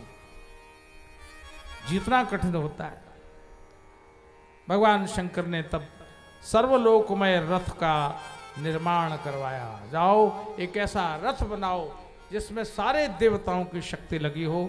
सर्वदेव में सर्वलोकमय रथ बना और शिव ने उस रथ का ही उपयोग किया, त्रिपुर का उद्धार किया, त्रिपुरासुर का उद्धार किया। इसीलिए भगवान शंकर का नाम पड़ गया त्रिपुरारी। त्रिपुर के अरि माने शत्रु, त्रिपुरारी कहलाए भगवान शंकर। भगवान शंकर ने त्रिपुरारी इस नाम को सार्थक किया। बोलो शंकर भगवान की जय। अब ऐसी ऐसी कथा चर्चाएं, ये दुष्टों के शमन के लिए ईश्वरी सहायक होता है। प्राय लोग कहते हैं हे भगवान क्या करूं मैं, कैसे जान छुड़ाऊं, कैसे पीछा छुड़ाऊं, बहुत दुष्ट है। असुरों से कैसे मुक्ति मिल सके, इसके लिए लोग बड़े दुखी और दीन बन जाते। इसी काल में एक बहुत शक्तिशाली हुआ, धनुपुत्र विप्रचित्ति और विप्रचित्ति से दंभ।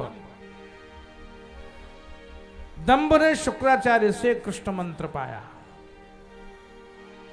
कृष्ण मंत्र में जो प्रमुख शब्द है वो है क्लींग। ये कृष्ण मंत्र के अंतर्गत आता है। और थोड़े से फर्क पर वो क्रींग हो जाता तो अर्थ बदल जाता, फिर साधना बदल जाती। एक वैष्णव मंत्र है, एक शाक्त मंत्र है। तो शंखचूड़ हुआ। कहते हैं शंखचूड़ पूर्व काल में गोलोक का निवासी था। उसका नाम था सुदामा। भगवान कृष्ण का मित्र था, परम सखा था, गोलोक में रहता था। एक बार श्री राधा रानी को उसने कुछ कटाक्ष कर दिया, तो राधा रानी ने शाप दे दिया, मूर्ख, तेरी वृत्ति आसुरी है, मैं शाप देती हूं, जा तू असुर हो जा। श्री राधा के शाप के कारण वो सुदामा नाम का कृष्ण का मित्र, ये वो सुदामा नहीं है जो द्वारका गए थे, वो नहीं है, तो वो शंखचूड़ के रूप में संसार में अवतरित हुआ और उसके अत्याचार से बहुत लोग दुखी हुए। जाएं तो जाएं कहां, किस तरह प्राण बचाएं, समझ में नहीं आता था। देवता बहुत दुखी थे। तब भारी युद्ध हुआ है और इस शक्तिशाली असुर का विवाह धर्मध्वज की कन्या तुलसी के साथ हुआ। तुलसी बहुत तपस्विनी थी और विष्णु को प्राप्त करने के लिए तप कर रही थी। प्राप्त करना चाहती थी भगवान को, विष्णु को, लेकिन जब निर्देश हुआ कि नहीं नहीं तुम ऐसा करो, ब्रह्मा ने कहा तुम ऐसा करो, वो शंखचूड़ से विवाह कर, दोनों को मना लिया गया और शंखचूड़ का विवाह तुलसी के साथ हो गया। लेकिन जब अनमेल ब्याह होता है तब वहां अघटित घटनाओं के होने की संभावना पूरी रहती है। तुलसी का मन तो भगवान विष्णु पर ही था, लेकिन ब्रह्मा के निर्देश पर विवाह कर लिया और उसने विवाह किया तो पूरा पातिव्रत धर्म निर्वाह किया, पूरी तरह से अपने पति के प्रति निष्ठा और पातिव्रत धर्म का पालन किया। युद्ध बहुत प्रबल था, इसमें देवता जीत नहीं पा रहे थे, बड़ा भारी मजमा था दैत्यों का और देवताओं को कहीं रास्ता नहीं सूझ रहा था, कहां जाए ये समझ में नहीं आता था। तब भगवान विष्णु को दया आ गई और शंकर जी की सलाह पर भगवान विष्णु ने ब्राह्मण का रूप धारण किया और शंखचूड़ के पास एक ऐसा कवच था जिस पर कोई प्रभाव नहीं होता था युद्ध में, वो ब्राह्मण बनकर कवच मांग लिया।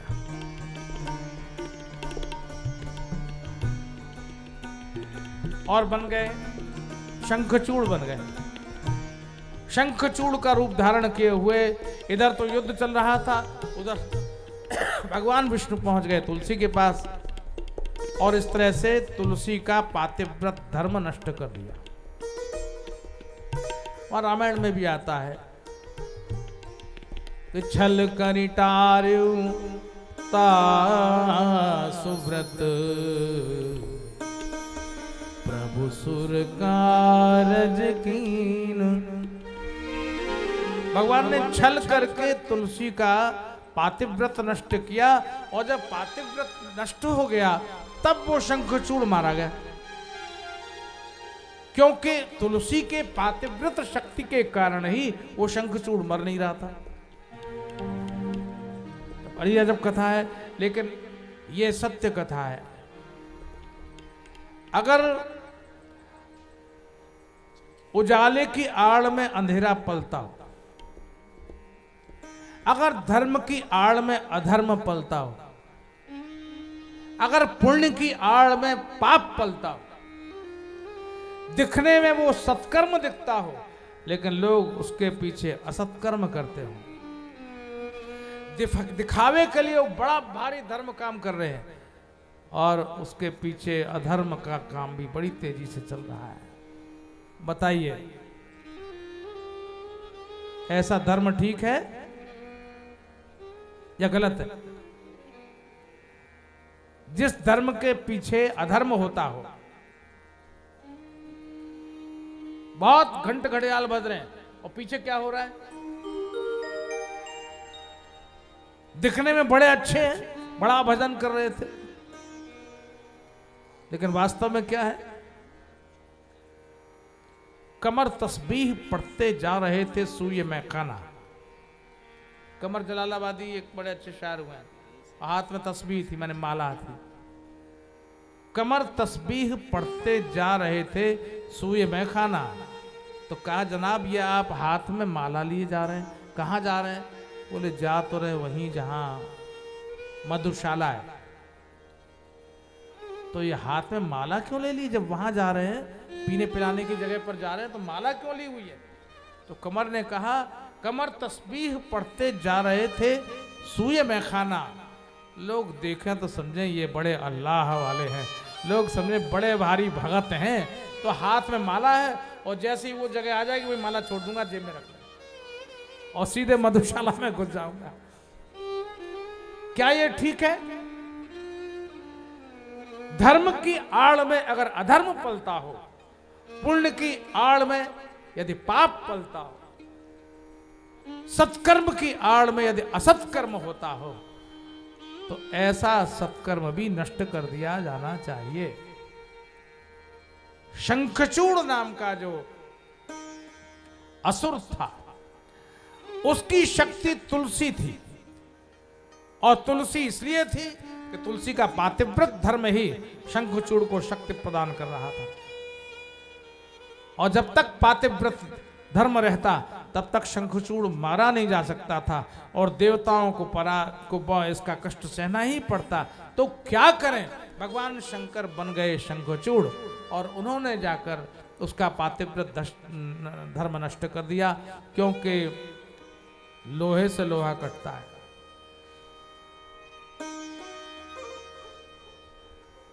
लोहा तो पूरी तरह से मजबूत हो रहा था, इसके पातिव्रत से भगवान को भी छल करना पड़ा। जिस पुण्य कर्म के पीछे पाप कर्म हो रहा था, दुष्टों को शक्ति मिल रही थी, भगवान ने उस शक्ति को समाप्त करने के लिए स्वयं शंखचूड़ का रूप धारण किया और तुलसी के सन्निकट पहुंच गए।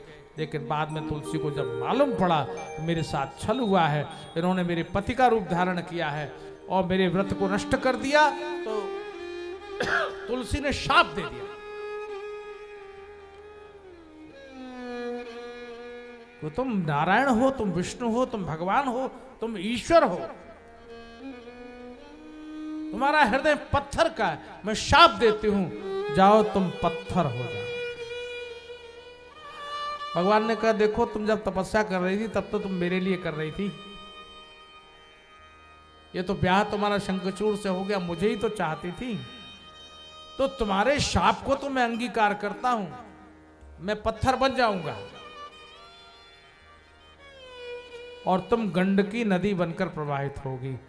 मैं उसी गंडकी में जाकर रहूंगा, नित्य निवास करूंगा और वृक्ष के रूप में तुम तुलसी का पौधा बनोगी और उस तुलसी को मेरे ऊपर चढ़ाया जाएगा, तब किसी की आराधना पूरी होगी, प्रार्थनाएं तभी स्वीकार होगी मेरे पास में जब तुम्हारा तुलसी दल मेरे ऊपर चढ़ाया जाएगा। भगवान विष्णु शालिग्राम बन गए और तुलसी दल बन गई और शालिग्राम तुलसी दल का संयोग बना। जहां शालिग्राम भगवान होते हैं वहां तुलसी का अर्पण होता है, क्योंकि लौकिक संबंधों से तो तुलसी शंखचूड़ की पत्नी थी, लेकिन अलौकिक संबंधों से तुलसी श्री विष्णु प्रिया थी, इसलिए विष्णु की ही हमेशा रही आई। भगवान ने गोलोक में धाम में उसको स्थान दिया और तुलसी को अपने ऊपर अंगीकार किया, माथे पर स्वीकार किया। ऐसे तुलसी महारानी प्रकट हुई, वो तुलसी वृक्ष के रूप में प्रकट हो गई, भगवान विष्णु की प्रिया हुई। भोग में अगर तुलसी न पड़े तो भोग लगता नहीं है। वैष्णव जन भोग लगाने में तुलसी दल डालते हैं, तब भोग लगता है, तब प्रसाद बनकर वितरण होता है। तो इसलिए तुलसी सदा के लिए अमर हो गई वृक्ष के रूप में। ये बहुत महत्वपूर्ण बात है। तुलसी एक ऐसा पौधा है, घर घर आंगन आंगन में तुलसी लगी हो और उसकी सेवा पूजा होती हो तो उस घर के बहुत से संकट अपने आप दूर हो जाते हैं। मैं चाहता हूं कि तार्किक स्थिति में भी तुलसी के विषय में जान लिया जाए। तुलसी में पारा होता है, इसलिए दांत से चबाई नहीं जाती, साल 2 साल तुलसी को रोज चबाइए, दांत जल्दी गिर जाएंगे, पारा होता है। तुलसी पर कभी बिजली नहीं गिरेगी। हिटलर ने प्रयोग किया था, मनो तुलसी भारतवर्ष से मंगाई उसने, क्योंकि जर्मनी में बिजली गिरती थी और भेड़ें मर जाती थी, चरवाहे मर जाते थे, समस्या थी बिजली गिरने की। उसने सुना, उसने भारतवर्ष से तुलसी के पौधे मंगाए और उस तुलसी की माला बना के जिन जिन भेड़ों और चरवाहों के गले में वो डाला गया, वहां वहां आकाशीय विद्युत नहीं गिरी और वो बच गए। तो ये प्रयोग किए गए, ये तेज कुचालक है। जिसके गले में तुलसी की माला पड़ी होगी उसके ऊपर बिजली नहीं गिरेगी, न तो आसमान की बिजली गिरेगी और न ही सांसारिक बिजली गिरेगी। जिस ताप से ये जगत हमेशा त्रस्त रहता है उसके ऊपर भी कोई विपत्ति नहीं आएगी। ऐसी है तुलसी महारानी है। साथ ही साथ आजकल समस्या है, बरसात का समय है, लोग बीमार पड़ रहे हैं। रोज सुनने में आता है ये बीमार पड़ गया, वो बीमार पड़ गया, वो बीमार पड़ गया। भाई अगर हमारे आंगन में तुलसी का पौधा बिरवा लगा हो तो रोजाना सिर्फ 2 या 3 तुलसी के दल अगर ठाकुर जी को भोग लगा के ले वैसे ले ले, और नहीं तो वैसे ही निकल जाए पानी के साथ, तो उनको ये बुखार सीजनल बुखार जो आता है वो बिल्कुल नहीं होगा। और जो लोग ये जहमत नहीं उठाना चाहते हैं तो उसकी गोली बन के आ रही हैं। मैं किसी कंपनी का प्रचार नहीं कर रहा हूं, आप पता कर लीजिएगा कौन वो गोली बना रहा है। उसका नाम है तुलसी घनवटी। तुलसी घनवटी रोज एक गोली सुबह पानी के साथ सुबह उठने के बाद खा लीजिए तो ये बुखार नहीं आएगा। प्रिकॉशन है, ये बुखार नहीं आएगा। और तुलसी डायरेक्ट सेवन कर लीजिए तो भी दिक्कत नहीं। सर्दी जुकाम बुखार में भी तुलसी का काढ़ा बना के पीते हैं, चाय में तुलसी का प्रयोग करते हैं। महत्वपूर्ण है आयुर्वेदिक दृष्टि से भी, स्वास्थ्य की दृष्टि से भी, आध्यात्मिक दृष्टि से भी, तर्क की दृष्टि से भी, भौतिक दृष्टि से भी और पारलौकिक दृष्टि से भी तुलसी बहुत महत्वपूर्ण है और भारत के जीवन का एक अंग है। भारतीय दर्शन में तुलसी का बहुत महत्व है। जिन लोगों ने अपने आंगन में तुलसी लगाई हुई है वो हमेशा सुखी रहते हैं। रोज माताएं, घर की बहुएं संध्या काल में और सुबह सुबह तुलसी माता के वृक्ष के नीचे दिया जलाते हैं और जल चढ़ाते हैं। उनका घर हमेशा खुशहाल रहता है।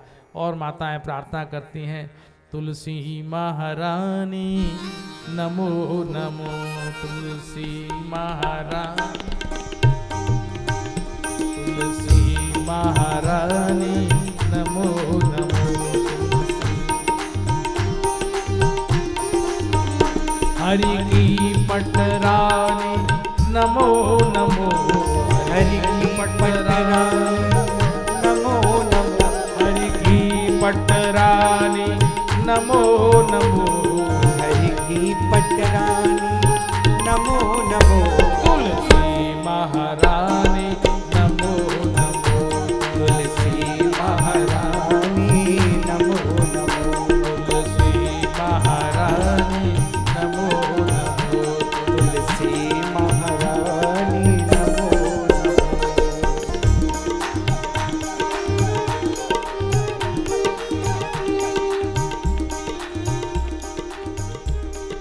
ये भगवती देवी तुलसी का महात्म्य है। और बदरिकाश्रम क्षेत्र में तो तुलसी वन बहुत है, हमारे वृंदावन में तुलसी बहुत है। एक श्यामा तुलसी है, एक रामा तुलसी है, एक सांवली है और एक गौर है। 2 तरह के तुलसी दल मिलते हैं और दोनों में ही अपने अपने गुण हैं और दोनों की ही कृपा से निश्चित रूप से हमारे समाज में लोग सुखी रहते हैं। ऐसी तुलसी मैया को हम प्रणाम करें और साथ ही साथ ये निवेदन करें, आज कुछ पौधों का वितरण यहाँ होने वाला है। पर्यावरण की बातें लिखने में, अखबारों में, पुस्तकों में बहुत की जा रही हैं, लेकिन व्यावहारिक रूप से पर्यावरण शुद्धि के कितने प्रयास हो रहे हैं ये हमें नहीं मालूम। लेकिन फिर भी जैसे एक एक बूंद से सागर बनता है, वैसे ही अपने छोटे छोटे प्रयास से हम इस पृथ्वी के वातावरण को शुद्ध करने की चेष्टा करें। आज पर्यावरण प्रदूषण इतना बढ़ गया कि उससे हम मुक्त कैसे होंगे, ये भयावहता हमारे जीवन में आ गई। तो वृक्षारोपण कीजिए, तुलसी के पौधे लगाइए, और पीपल तो अपने आप हो जाता है, लेकिन पीपल की जड़ें इतनी व्यापक होती हैं, लोग घरों में लगाने में डरते हैं, उनको अलग हटा देते हैं। लेकिन एक पीपल को अगर आपने अपने हाथों से हटा दिया है तो एक की जगह 5 पीपल के पौधे कहीं ना कहीं लगाइए। उसमें ऑक्सीजन की मात्रा ज्यादा होती है। दिन में और रात में, हम लोग दिन में कार्बन डाइऑक्साइड खूब निकालते हैं और रात में भी निकालते हैं, लेकिन पीपल की विशेषता है कि वो रात में ऑक्सीजन ज्यादा निकालता है, इसलिए पीपल के नीचे सोने वाले कभी कभी बेहोश भी हो जाते हैं। पीपल को हमारे यहाँ भगवान का रूप माना गया है। भगवान कृष्ण ने गीता में कहा है कि वृक्षों में मैं पीपल हूं, वृक्षाणाम अश्वत्थोस्मि, वृक्षों में मैं अश्वत्थ हूं, माने पीपल। कोई भी पेड़ आप लगाएं, पहले छायादार फलदार वृक्ष लगा करते थे, आज छायादार फलदार वृक्षों का अभाव हो गया। बिना छाया के, बिना फल के पेड़ों के लगाने का रिवाज हो गया। लंबे लंबे हो जाएंगे तो कहने लगे जी शोभा बहुत होती है, और शोभा तो होती है, लेकिन उसका उपयोग हमारे पर्यावरण को शुद्ध करने का कितना होता है, इसके प्रति भी हमारी जागरूकता होनी चाहिए। तो आप सब लोगों को बहुत बहुत इस बात के लिए मैं आशीर्वाद देता हूँ कि आपके हृदय में अगर ये बात बैठ जाती है तो आप, पिछली बार जब यहाँ शिव पुराण हुआ था तो मैंने आपको निवेदन किया था, 5000 पौधों का वितरण यहाँ हुआ था, और इस आश्वासन के साथ लोगों ने मुझे कहा था कि हम इसमें जल देंगे, इनको पालेंगे। हमारे यहाँ जितनी जगह है, जिनके गमले लायक पौधे हैं वो लगाएं, जिनके घर के पास में या घर में थोड़ी जगह है, ज़मीन है, तो बड़े पौधे लगाएं, और इस पृथ्वी के पर्यावरण को शुद्ध करने में अपनी भूमिका निभाएं। ये आपकी भूमिका बहुत महत्वपूर्ण होगी, और इससे बड़ी उपासना और कोई हो नहीं सकती। अगर इस विश्व के समस्त प्राणियों को और मानव जाति को बचाना है तो इसके लिए बहुत कोशिशें इसी प्रकार से करनी पड़ेगी। हम पानी बचाएं, पौधे लगाएं, शुद्धि रखें, और साथ ही साथ इस बात की कोशिश सदैव बनी रहे, जैसे बाहर का वातावरण शुद्ध होता है वैसे अपने मन को भी बड़ा शुद्ध और निर्मल बनाए रखें, तो एक ये सारा संसार आनंद के घर में परिवर्तित हो जाएगा। ये मैं आप सबको शुभकामना देता हूँ। अब श्री तुलसी विवाह का सुंदर अवसर है, मैंने आज ब्रेक जानबूझ कर नहीं दिया, क्योंकि ब्रेक ही तो है। अब ब्रेक देंगे तो क्या, 5 तो बजा है, तो अब इसलिए यहाँ पर जब तक यहाँ श्री तुलसी और शालिग्राम के विवाह का, हाँ एक बात और बतानी रह गई। जिनके आजकल वो चल रहा है, उससे लोग बहुत डरे हुए हैं। किस बात से डरे हुए हैं? मंगली बेटा बेटियों की शादी में मंगली, ये मंगली मैच होता ही नहीं है। वो कह लड़का मंगली है तो लड़की नहीं है, लड़की मंगली तो लड़का नहीं है, तो क्या होगा, कैसे करें? मंगली के लिए मंगली चाहिए, मगर ऐसे बनेगा नहीं। तो ये इसका समाधान भी यही है। जैसे तुलसी का विवाह भगवान शालिग्राम से हुआ, वैसे ही एक समाधान हमारे विद्वानों ने किया है कि अगर मंगली का चक्कर हो और दिक्कत आ रही हो तो फिर विवाह से पहले उसी समय जो मुहूर्त निकला है उसी समय शालिग्राम जी के साथ कन्या का ब्याह करा दें, चाहे वो मंगली हो चाहे मंगला हो। शालिग्राम जी के साथ ब्याह करा दीजिए तो मंगली दोष समाप्त हो जाता है और आप निर्द्वंद होकर के अपनी कन्या का विवाह वर से कर दीजिए। तो क्या हो जाएगा? दूजिया हो जाएगा। दूजिया होता ना कि लड़के की शादी ऑलरेडी हो चुकी है, लड़की की या लड़के की ऑलरेडी पहले से ही शादी की हुई है, तो कहते नहीं दूजिया से नहीं करेंगे, लेकिन यहाँ दूजिया से कर लो। यहाँ एक से शादी हो गई माने शालिग्राम जी से, फिर दूसरी शादी दूसरे वर से हो गई, तो ये समाधान हो गया, आपके ऊपर कोई दोष नहीं आएगा, ऐसा हमारे विद्वान कहते हैं। तो उसी नाते से मैं ये बात आपको बता रहा हूं। भगवान शालिग्राम को प्रणाम करते हुए और भगवती तुलसी के चरणों को नमन करते हुए आज के इस कथा सत्र को अब हम इस उत्सव की ओर ले जा रहे हैं। थोड़ी ही देर में यहाँ विवाह का प्रसंग होगा, यहाँ तुलसी महारानी का विवाह होगा। 2 घड़ी मेरे साथ आप भगवान नाम स्मरण करेंगे और भगवान शंकर के चरणों में नमन करते हुए आप उनका ही स्मरण करते हुए इस कथा को और अधिक गौरव देंगे। हर हर महादेव शंकर महादेव, हर हर महादेव शंकर महादेव, हर हर महादेव शंकर महादेव, हर हर महादेव शंकर महादेव, हर हर महादेव शंकर महादेव, शंभो हर हर महादेव, शंभो हर हर महादेव, शंभो हर हर महादेव, शंभो हर हर महादेव, हर हर महादेव शंकर महादेव, हर हर महादेव शंकर महादेव।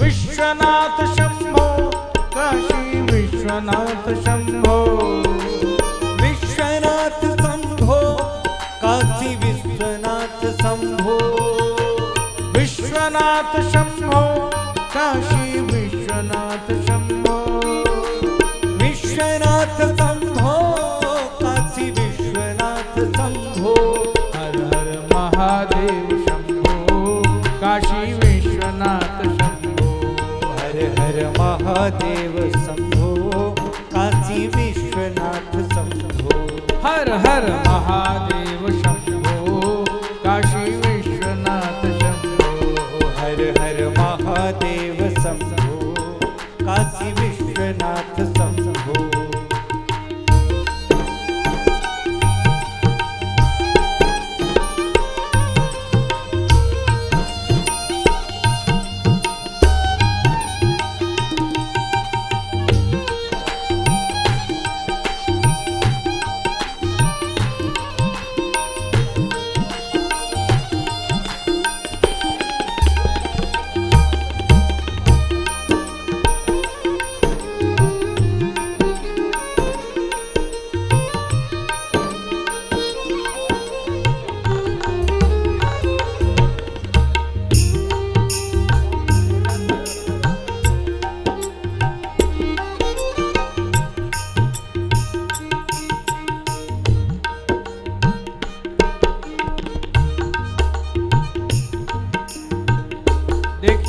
कल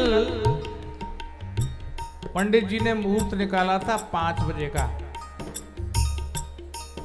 और मेरे टाइमिंग से सभी लोग शायद परिचित ही हैं। जो समय हो जाता है मैं वो ही समय बिल्कुल करता हूँ। तो मुहूर्त तो 5 बजे का निकला था, लेकिन क्या करें, वो बैंड बाजे वाले कह रहे थे कि भाई हमें तो थोड़ी देरी हो जाएगी, और थोड़ा भगवान को भी समय लगेगा वहां। बधाई है बधाई, बधाई है बधाई, बधाई। दुल्हन बनाओ री ऐसी सजाओ री, दुल्हन बनाओ री ऐसी सजाओ री, लागू में गोरी शाम की, मैं तो दुल्हन बनूंगी घनश्याम की, मैं तो दुल्हन बनूंगी घनश्याम की, ओ मैं तो दुल्हन बनूंगी घनश्याम की रे, मैं तो दुल्हन बनूंगी घनश्याम की।